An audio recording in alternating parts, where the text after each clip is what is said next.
अच्छा बंधन। दरवाजा खोलते ही सामने ननद नम्रता को देख रितु ने कहा, नम्रता सुबह सुबह तुम यहाँ क्यों आई हो, क्या बात है? तो नम्रता ने कहा, भाभी आज राखी है ना, भूल गई क्या? तो मुंह बनाते हुए रितु ने कहा, भूली नहीं हूँ, लेकिन तुम मानने दो तब ना हर साल आ जाती हो। भाई राखी है, कोई तीर्थ स्थल नहीं की, जब तक आओगी नहीं तब तक पुण्य नहीं मिलेगा। किसी के हाथ भी भेज सकती हो ना, तुम्हारे चक्कर में हमारा तो राखी का दिन था। नम्रता ने अपने पुराने सलवार कुर्ते को अच्छे से प्रेस किया, माँ के दिए झुमके पहने और 20 रुपए के लाल धागे को थाली में सजाकर अपने भाई अजय के घर निकल पड़ी, जो शहर में रहता था। पूरे रास्ते नम्रता यह सोचकर खुश थी कि भाई के हाथ पर राखी, सब साथ में होंगे, फिर से वही हंसी मजाक करेंगे, वही पुराने दिन याद आएंगे। लेकिन उसे क्या पता था कि अब उसका भाई बदल गया है और अब वह भी भाभी की आंखों से ही दिखता है। 1 घंटे बाद ही वह अपने मायके पहुंच गई। जैसे ही डोर बेल बजाया तो दरवाजा उसकी भाभी रितु ने खोला। भाभी को देख नम्रता मुस्कुरा पड़ी, लेकिन रितु का मुंह उसे देख ऐसे उतर गया जैसे सुबह सुबह उसने उधार मांगने वालों का मुंह देख लिया हो। दरवाजे पर खड़े खड़े ही उसने नम्रता से बड़ी ही बेरुखी से कहा, क्या हुआ नम्रता, इतनी सुबह सुबह यहाँ क्यों आई हो, कुछ काम था क्या? अचानक से रितु का ऐसा सवाल सुन नम्रता सब पका गई। दरवाजे पर ही खड़े खड़े रितु ने इतने सारे सवाल कर दिए कि बेचारी नम्रता एकदम से हड़बड़ा गई। खुद को संभालते हुए पर मुस्कुराते हुए उसने कहा, भाभी भूल गई क्या, आज राखी है तो मैं अपने भैया को राखी बांधने आई हूँ, आप नहीं जाएंगी क्या अपने भैया को राखी बांधने? तो रितु ने जो कहा उसे सुन बेचारी नम्रता की आंखों में आंसू आ गए। उसने कहा, पता है मुझे कि आज राखी है और जा भी रही थी मैं, लेकिन अब तो तुम आ गई, अब तुम्हारे चक्कर में लेट होगा। अरे राखी ही तो थी, इतना दूर आने की क्या जरूरत थी, अकेले भिजवा दिया होता, कोई तीर्थ स्थल तो है नहीं कि जब तक आओगी नहीं तब तक पुण्य मिलेगा। नहीं, कहते हुए रितु अंदर चली गई और अजय को आवाज देते हुए बोली, सुनिए आपकी बहन आई है राखी बांधने। रितु की बात सुन अजय बाहर आया तो नम्रता थाली लेकर जैसे ही अजय के पास आई तभी रितु बीच में ही बोल पड़ी, देखो बहन जी बुरा मत मानना, अब ये सब ड्रामा छोड़ ही दो, शादी हो गई है, घर गृहस्थी है, अब रोज रोज के इस तीज त्योहार के बहाने मत आया करो, हमारे भी खर्चे हैं और तुम लोग तो बस देने लेने में ही भरोसा रखते हो, और वैसे भी तुम्हारे चक्कर में मेरा तो लेट ही हो जाएगा ना, राखी मेरा भी है, मुझे भी अपने मायके जाना होता है, हर साल तुम्हारा यही चलता है, कभी भाभी के बारे में सोचा है? इतना सुनते ही नम्रता के हाथ से थाली छूट गई, उसकी आंखों में आंसू आ गए। एक नज़र उसने अजय पर डाली। अजय बिल्कुल शांत रितु को देखे जा रहा था। जब अजय ने कुछ नहीं कहा तो नम्रता ने कहा, भाभी मैं यहाँ कुछ मांगने नहीं आई हूँ, बस राखी बांधने आई हूँ।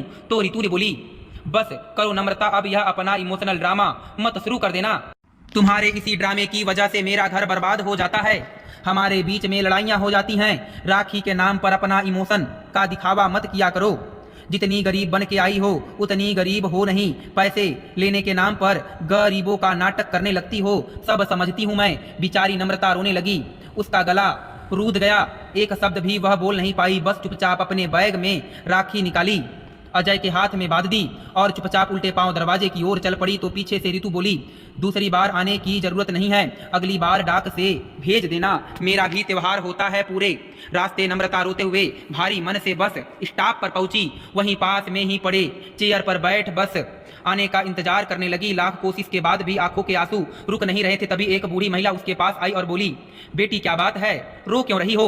उस महिला के बोलते का तरीका ऐसा था, न चाहते हुए भी वह अनजान महिला को नम्रता ने सारी कहानी बता दी। नम्रता की दुख भरी कहानी सुन उस बूढ़ी औरत ने कहा, बेटा आज की दुनिया में बहनों की अहमियत भी धीरे धीरे खत्म हो गई है, शादी के बाद भाई भी बीवी की बातों में आकर बहनों को बोझ समझते हैं। बेटा खुद को संभालो, दुनिया बदल रही है, हो सके तो तुम लोग भी बदलो, राखी नाम के त्योहार को ही भूल जाओ, यह तो लगभग हर घर की कहानी होती जा रही है। उस बूढ़ी औरत की बात नम्रता के दिल पर लग गई, ऐसा लगा जैसे माँ ने उसे समझाया है कि बेटा जब तक भाई की शादी नहीं है तब तक राखी है, राखी का त्योहार है, और बहन है, शादी के बाद भाई और राखी का त्योहार दोनों ही खत्म हो जाता है। वैसे भी इस बार भाभी का इतना रूखा व्यवहार देख नम्रता ने मन ही मन सोच भी लिया था कि अब वह कभी भी राखी पर भाई के यहाँ नहीं जाएगी। माना कि मायके का मोह इतनी जल्दी खत्म नहीं होता, लेकिन यह सच्चाई भी है कि जब तक माँ बाप होते हैं तभी तक मायका होता है। इसके बाद अगर किस्मत अच्छी है तो भैया भाभी पूछ लेते हैं, नहीं तो आजकल कहाँ कौन पूछता है। वैसे भी भैया ने तो अपने मन से लव मैरिज किया था, तो जैसा भाभी बोलेंगी वैसा ही करेंगे ना। मन को मनाना तो मुश्किल था, लेकिन नम्रता ने आखिरकार अपने मन को मना ही लिया। पहले तो महीने में वो 1-2 बार खुद सामने से अजय को फोन कर लेती थी, हाल चाल ले लिया करती थी, लेकिन अब उसने वह भी बंद कर दिया। क्या फायदा, जब इज्जत नहीं है तो कैसा भाई और कैसी भाभी। फिर अगले साल जब राखी आई तो नम्रता ने कोई राखी नहीं भेजी, कोई कॉल नहीं किया और ना ही राखी लेकर मायके गई। राखी के दिन नम्रता सुबह से ही उदास थी, ना चाहते हुए भी बार बार आंखों से आंसू निकल आते थे। धीरे धीरे दोपहर हो गई, शाम हो गई, सुबह से उसने कुछ खाया पिया नहीं था, मन नहीं कर रहा था कुछ खाने पीने का। मायके से रिश्ता तो खत्म हो रहा था, इतना जल्दी भूलना आसान नहीं था। अंधेरे होने को आ गया। नम्रता ने सोचा आज का दिन भी कैसे अजीब है, काटे नहीं कट रहा, जैसे तैसे एक दिन कटा था कि तभी दरवाजे की घंटी बजी। नम्रता ने जैसे ही दरवाजा खोला, सामने उसकी भाभी रितु आंखों में आंसू लिए खड़ी थी। अचानक से पहली बार भाभी को अपने दरवाजे पर देख वह भी रोता हुआ नम्रता ने हैरानी से पूछा, भाभी आप यहाँ और आप भैया कहाँ हैं? भैया ठीक तो है ना भाभी? क्या हुआ बताइए तो सही, आप पहले अंदर आइए। कहते हुए तुरंत ही नम्रता रितु को पकड़ के अंदर ले आती है और भागकर किचन में गई, पानी लाकर उसे पिलाते हुए चुप कराते हुए बोली, भाभी क्या हुआ अब तो बताओ। तो रितु ने रोते हुए कहा, नम्रता प्लीज मुझे माफ कर दो, मैंने तुम्हारे साथ बहुत गलत किया, इसलिए तुम इस बार राखी पर घर नहीं आई थी। मुझे पता है मैंने तुम्हें बहुत उल्टा सीधा बोला है, मैं माफी मांगने के लायक तो नहीं हूं, लेकिन हो सके तो प्लीज मुझे माफ कर दो और मेरे साथ घर चलो। पूरा दिन निकल गया, अजय ने घर में कलेश मचा के रखा है, सुबह से ना कुछ खाया ना पिया और ना ही मुझे मेरे मायके जाने दिया। मेरे भाइयों को राखी बांधने के लिए उसका साफ साफ कहना है कि मैं तब तक अपने मायके नहीं जा सकती, अपने भाइयों को राखी बांधने नहीं सकती जब तक कि तुम्हें मनाकर तुमसे माफी मांगकर पहले उसकी राखी नहीं करवा दूंगी। भाभी की बात सुन नम्रता की आंखें भर आई, रोने लगी वह। तो रितु ने कहा, नम्रता पूरा दिन निकल गया, मैंने अजय को बहुत मनाने की कोशिश की, वह मुझे मायके जाने दे, लेकिन अजय ने जिद पकड़ ली कि मेरा मायका बंद करवा कर रहेगा और तब तक बंद रहेगा जब तक कि तुम उस घर में वापस नहीं जाओगी।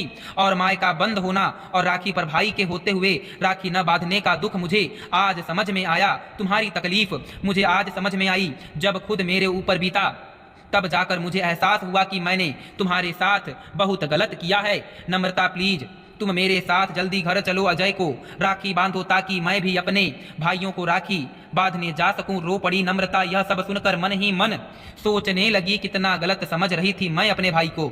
मेरा भाई शायद उस समय इसलिए नहीं बोला था ताकि इसका एहसास वह भाभी को करवा सके। आज नम्रता को बचपन से लेकर आज तक उसने अजय को जितनी भी राखियां बांधी थी उन सब की कीमत उसे खुद सूत समेत वापस मिल चुकी थी। खुशी मन से वह तुरंत ही तैयार होकर चल पड़ी रितु के साथ।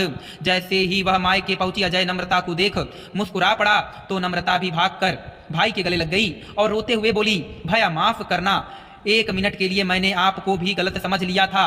तो मुस्कुराते हुए अजय ने कहा, कोई बात नहीं, हक है तेरा गलत समझ, गालियां दे, रूठना मनाना, यह तो भाई बहन के रिश्ते को और मजबूत करता है। फिलहाल चल, अंधेरा हो गया है, आज का दिन तो खत्म हो गया, रात भी खत्म कर दोगी क्या? राखी नहीं बांधनी है क्या? कहते हुए अजय मुस्कुराया तो आंसू पोंछते हुए नम्रता भी उसकी कलाई पर राखी बांधने लगी और मन ही मन सोचने लगी कि काश हर भाई अजय भैया जैसा होता। दोस्तों मैं उम्मीद